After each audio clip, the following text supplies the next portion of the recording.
तो हेलो दोस्तों, स्वागत है आप सभी का एक बार फिर से क्लियर एग्जाम में। दोस्तों, इससे पहले हम लोगों ने बात की थी कि भारत में संविधान का विकास किस तरह से हुआ, और उसी क्रम में आज हम लोग जानेंगे कि कैसे संविधान सभा की मांग की गई और क्या क्या घटनाएं घटी जिसके फलस्वरूप संविधान का निर्माण हुआ। तो आज हम लोग यही सब डिस्कस करेंगे। तो चलिए देखते हैं सबसे पहले क्या क्या आज हम लोग डिस्कस करने वाले हैं। तो सबसे पहले हम लोग जो डिस्कस करेंगे वो ये कि संविधान सभा की मांग कैसे हुई, और इसके बाद हम लोग अगस्त प्रस्ताव देखेंगे, और इसी क्रम में व्यक्तिगत सत्याग्रह, क्रिप्स मिशन, वेवेल योजना 1945, शिमला सम्मेलन 1945, कैबिनेट मिशन 1946, भारत की प्रथम अंतरिम सरकार एवं मंत्रिमंडल, भारत की प्रथम स्वतंत्र सरकार एवं मंत्रिमंडल, संविधान सभा की बैठक। इसमें 3 बैठकें हुए थे, पहली वे और दूसरी और तीसरी। इसके अलावा माउंटबेटन योजना। तो किस माउंटबेटन योजना में हम लोग ये पढ़ेंगे कि किस तरह से भारत और पाकिस्तान का विभाजन किया गया। और डिकी वर्ड योजना, तो इसके अंतर्गत हम लोग ये पढ़ेंगे कि किस तरह से भारत में संविधान सभा का विभाजन हुआ। और फाइनली भारतीय स्वतंत्रता अधिनियम 1947, और इसके तहत हम लोग पढ़ेंगे कि भारत को आज़ादी कैसे मिली। तो सबसे पहले हम लोग देखेंगे संविधान सभा।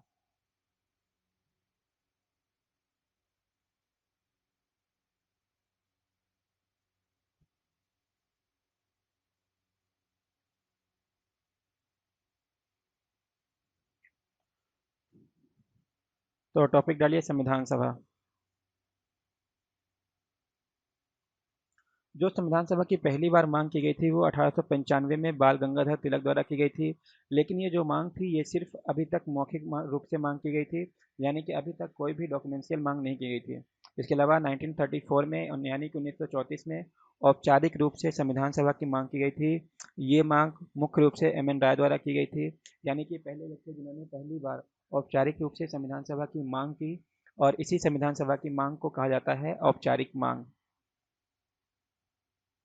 इसके बाद क्या हुआ दोस्तों कि जब संविधान सभा की मांग की गई तो ब्रिटिश सरकार ने संविधान सभा की मांग को स्वीकार करने से मना कर दिया। लेकिन अगले 5 सालों में जब 1939 में दूसरा विश्व युद्ध शुरू हुआ तो अंग्रेजों ने गांधी जी से आग्रह किया कि आप भारतीय सैनिकों को प्रेरित करिए कि वो हमारे साथ युद्ध में हमारी तरफ से लड़ें। लेकिन महात्मा गांधी ने अंग्रेजों के सामने यही प्रस्ताव रखा कि पहले आप संविधान सभा की मांग को स्वीकार करिए, उसके बाद हम इस मुद्दे पर विचार करेंगे कि भारतीय सैनिक आपकी तरफ से लड़ेंगे या नहीं लड़ेंगे। चूंकि अंग्रेजों के पास सैनिकों की कमी थी, इसलिए मजबूर होकर उन्हें भारतीयों की संविधान सभा की मांग को मानना पड़ा, और इसी मांग को स्वीकार करने के लिए उन्होंने अगस्त 1944 में एक प्रस्ताव रखा जिसे अगस्त प्रस्ताव कहते हैं। तो अब हम लोग देखेंगे कि अगस्त प्रस्ताव क्या था और इसमें क्या क्या शर्तें रखी गई थी। तो अगस्त प्रस्ताव जब भारत में आया वो था टाइम अगस्त 1940 में, और इस समय भारत का वायसराय था लॉर्ड लिनलिथगो। जो लॉर्ड लिनलिथगो था वो इस समय भारत का वायसराय था, और इसका जो कार्यकाल था 1936 से 1944 तक, यानी कि 8 सालों तक ये भारत में वायसराय के पद पर रहा था।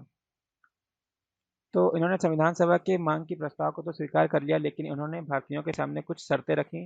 इन शर्तों में से प्रमुख शर्तें जो थी वो इस प्रकार थी। तो सबसे पहले तो इन्होंने बोला कि गवर्नर जनरल की परिषद में अधिक से अधिक भारतीयों को हम शामिल करेंगे।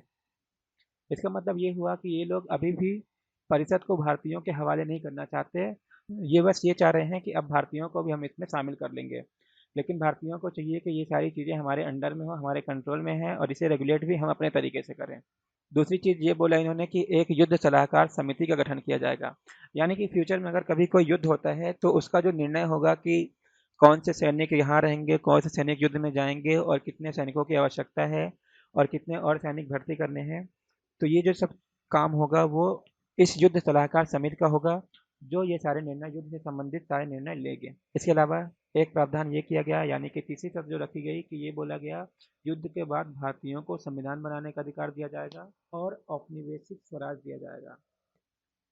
यानी कि यहाँ पर इन्होंने संविधान बनाने का अधिकार तो दे दिया, लेकिन साथ ही ये बोल दिया कि औपनिवेशिक स्वराज दिया जाएगा। इसका मतलब ये हुआ कि संविधान आप बनाएंगे ठीक है, और आप अपनी तरह से राजनीति भी करेंगे, लेकिन जो इस पर प्रभुत्व होगा, यानी कि जो इस पर डायरेक्ट कंट्रोल होगा, वो ब्रिटिश गवर्नमेंट का होगा। तो अंग्रेजों की इन मांगों को लेकर भारतीयों ने इसको नामंजूर कर दिया, और इस तरह से अगस्त प्रस्ताव जो था वो भी कैंसिल कर दिया गया, क्योंकि भारतीयों ने इसको एक्सेप्ट नहीं किया। तो अगस्त प्रस्ताव के बारे में एक जो पंडित जवाहरलाल नेहरू का बहुत ही प्रसिद्ध कथन है वो ये है कि इन्होंने बोला कि अगस्त प्रस्ताव जो है वो दरवाजे पर जंग लगी कील है। ये कथन आप लोग याद जरूर रखिएगा। तो जब भारतीयों ने अगस्त प्रस्ताव को रिजेक्ट कर दिया और इसका विद्रोह किया गया, तो इसके विद्रोह में व्यक्तिगत सत्याग्रह आंदोलन चलाया गया। और जो व्यक्तिगत सत्याग्रह आंदोलन है, इसका जो विचार था वो महात्मा गांधी ने दिया था। और इसको जो शुरू करने का श्रेय है वो आचार्य विनोबा भावे और पंडित जवाहरलाल नेहरू को जाता है।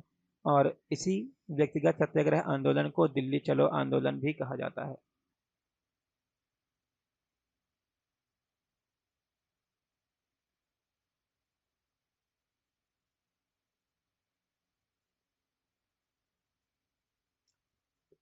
इसके बाद सन 1942 में स्टोफर्ड क्रिप्स द्वारा, यानी कि जो स्टोफर्ड क्रिप्स था, इसने 1942 में क्रिप्स मिशन की घोषणा की। और इस वक्त जो ब्रिटेन का प्रधानमंत्री था वो विंस्टन चर्चिल था। जब ये क्रिप्स मिशन जब भारत आया था, तो क्रिप्स मिशन भारत 23 मार्च 1942 में आया था। और इसके तहत कुछ घोषणाएं की गई थी, जिसमें से सबसे प्रमुख घोषणा थी कि द्वितीय विश्व युद्ध के बाद एक निर्वाचित संविधान सभा का निर्माण किया जाएगा। और दूसरी घोषणा की गई कि संविधान सभा में विभिन्न राज्यों के, यानी कि भारत में जितने भी राज्य हैं, उन सारे राज्यों के प्रतिनिधियों को शामिल किया जाएगा। और तीसरी जो घोषणा की गई कि ये भी कि भारतीयों को आश्वासन दिया गया कि ठीक है, आप लोग इस विश्व युद्ध से घबराइए मत, हम लोग आपके विदेशी आक्रमण से सुरक्षा करेंगे। ये जो घोषणाएं की गई थी, इन घोषणाओं को भी भारतीयों ने नहीं माना। और क्योंकि इनका मानना था कि अगर ये सारी चीज़ें हम लोग मान लेंगे तो कहीं ना कहीं हमारा देश छोटे छोटे हिस्सों में बढ़ जाएगा, और जो छोटी छोटी रियासतें थे उस टाइम पे, वो अपने अपने एरिया में प्रभुत्व जमा लेंगे, जिसे आगे चल के कंट्रोल करना शायद मुश्किल हो। तो क्रिप्स मिशन के बारे में गांधी जी का एक प्रमुख कथन है। गांधी जी ने इसे पोस्ट डेटेड चेक कहा था, यानी कि बाद की तिथि का चेक। और पंडित जवाहरलाल नेहरू ने इसे post dated cheque of sinking bank कहा, यानी कि डूबते हुए बैंक का बाद की तिथि का चेक। तो ये जो कथन थे क्रिप्स मिशन से संबंधित थे, गांधी जी और जवाहरलाल नेहरू के। और इस तरह क्रिप्स मिशन की घोषणा को भी रिजेक्ट कर दिया गया। भारतीयों ने इसे भी स्वीकार नहीं किया, क्योंकि ये कहीं न कहीं भारत को बांटना चाहते थे, उसे तोड़ना चाहते थे और कमजोर करना चाहते थे। और भारतीय इस बात को अच्छे से समझ गए थे, इसलिए उन्होंने इनकी बातों को, इन जो प्रस्ताव थे, इन प्रस्तावों को नहीं माना। इसके बाद समय है 18 अगस्त 1946 का। और इस वक्त अगस्त क्रांति की शुरुआत हुई, और इसी क्रम में भारत छोड़ो आंदोलन भी चालू हो गया। इसके बाद जो एक प्रमुख घटना है वो ये है, जो वेवेल था, इस वक्त नया वायसराय बनकर आया था वेवेल। और जो इसके पहले लाल लिंगो था, उसका समय समाप्त हो गया था, यानी कि 1944 तक उसका समय काल था, तो वो उसका पूरा हो गया और वो उसके जगह पर वायसराय बनकर आ गया वेवेल। तो लॉर्ड वेवेल जब यहाँ पर आया तो उसका कार्यकाल था 3 साल का, 1944 से 1947 तक। और जो वेवेल योजना थी उसको और जो वेवेल योजना थी वो भारत में 4 जून 1945 को आया था। तो इस योजना के, यानी कि इस योजना में कुछ प्रस्ताव भी रखे गए थे, जिसमें से कुछ प्रमुख प्रस्ताव थे। पहला ये कि युद्ध के बाद एक कार्यकारी परिषद का गठन किया जाएगा, जिसका अध्यक्ष वायसराय होगा और इसका सेना प्रमुख जो होगा वो ब्रिटिशर्स होगा, यानी कि ब्रिटिश नागरिक होगा। और इसके जो अन्य सदस्य होंगे वो भारतीय होंगे। जो दूसरा प्रस्ताव रखा गया वो ये कि मुस्लिम सदस्यों की संख्या हिंदू सदस्यों के बराबर होगी। और तीसरा प्रस्ताव जो रखा गया उसमें ये बोला गया कि कार्यकारी परिषद अंतिम सरकार के बराबर होगी, एक अस्थायी सरकार होगी। इसके अलावा एक प्रस्ताव ये रखा गया कि भारत छोड़ो आंदोलन के दौरान जितने भी लोगों को गिरफ्तार किया गया था उन सबको आज़ाद कर दिया जाएगा और एक सर्वदलीय बैठक बुलाई जाएगी। उसके बाद समय है 1945 का।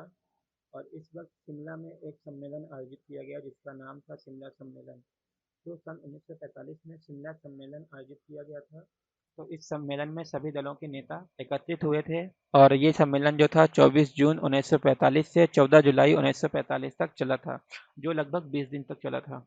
और इस सम्मेलन में जो अध्यक्ष थे मौलाना अबुल कलाम आज़ाद जी थे, और गांधी जी ने इस सम्मेलन में हिस्सा नहीं लिया था। तो गांधी जी एक ऐसे नेता थे जिन्होंने शिमला सम्मेलन में हिस्सा नहीं लिया था। तो यहाँ से एक क्वेश्चन ये बन सकता था कि किस भारतीय नेता ने शिमला सम्मेलन में हिस्सा नहीं लिया था। तो इसका आंसर होगा गांधी जी। तो ये चीज़ आप जरूर याद रखिएगा।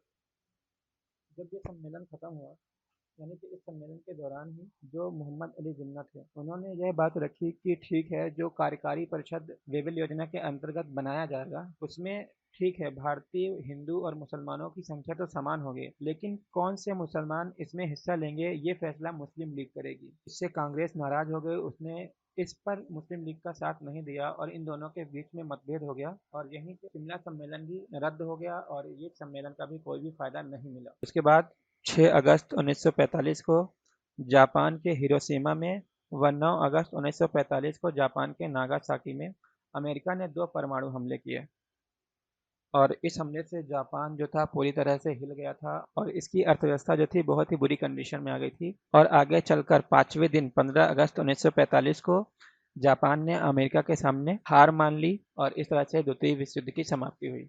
तो अब जो द्वितीय विश्व युद्ध हुआ था इसमें सारे ही देश जितनों ने हिस्सा लिया था सबको कहीं ना कहीं बहुत नुकसान हुआ था और इसी क्रम में लंदन यानी कि ब्रिटेन को भी काफी नुकसान हुआ था। तो इस पर क्या प्रभाव पड़ा था ब्रिटेन पर वो चीज हम देख रहे हैं। तो इस युद्ध के बाद क्या हुआ था, पूरे यूरोप में ही आर्थिक मंदी आ गई थी जिसका भार सबसे ज्यादा ब्रिटेन पर पड़ा था और ब्रिटेन की जो अर्थव्यवस्था थी वो तो पूरी तरह से चरमरा गई थी।